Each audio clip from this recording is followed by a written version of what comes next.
অনেক দাম্পত্য বাইরে থেকে সুখী, কিন্তু ঘরের দরজা বন্ধ হলে দুজনের মধ্যে একটা অদৃশ্য দেয়াল সৃষ্টি হয়। এই দেয়ালের পিছনে অনেক সময় থাকে একটাই কারণ, যৌন অসন্তুষ্টি।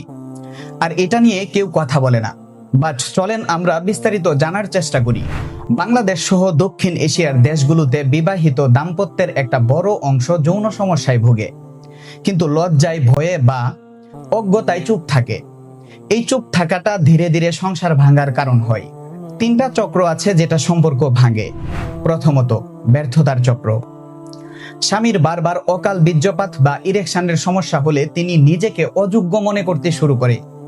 এই লজ্জা তাকে আরো দূরে সরায়, ফলে সমস্যা আরো বাড়ে। দ্বিতীয়ত, আগ্রহ কমে যাওয়া। স্ত্রীর দিক থেকে যখন বারবার অতৃপ্তি আসে, তখন তার মস্তিষ্কে যৌনতাকে আনন্দের বদলে চাপ হিসাবে দেখতে শুরু করে। বিজ্ঞান এটাকে বলে লার্ন অ্যাভারশন। তৃতীয়ত, যোগাযোগ বন্ধ। সমস্যাটা নিয়ে কথা না হওয়ায় দুজনের মধ্যে অনুমান বাড়ে।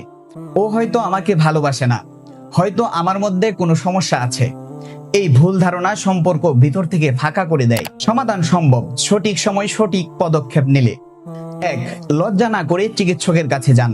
অধিকাংশ সময় যৌন সমস্যার পিছনে থাকে হরমোনাল ভারসাম্যহীনতা, ডায়াবেটিস বা মানসিক চাপ, যেগুলো চিকিৎসাযোগ্য। 2. দাম্পত্য হিসাবে একসাথে কথা বলুন, সমস্যাটা একজনের না, দুজনের। 3.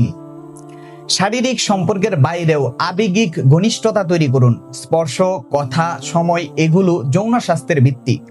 যৌন সমস্যা মানে চরিত্রের দোষ না, ভালোবাসার অভাব না। এটা একটা স্বাস্থ্য সমস্যা, এবং প্রতিটি স্বাস্থ্য সমস্যারই সমাধান আছে।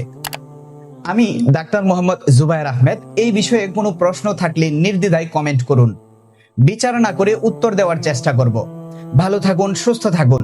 নতুন নতুন স্বাস্থ্য টিপস পেতে আমাদের ফেসবুক পেজটি ফলো করুন। ধন্যবাদ।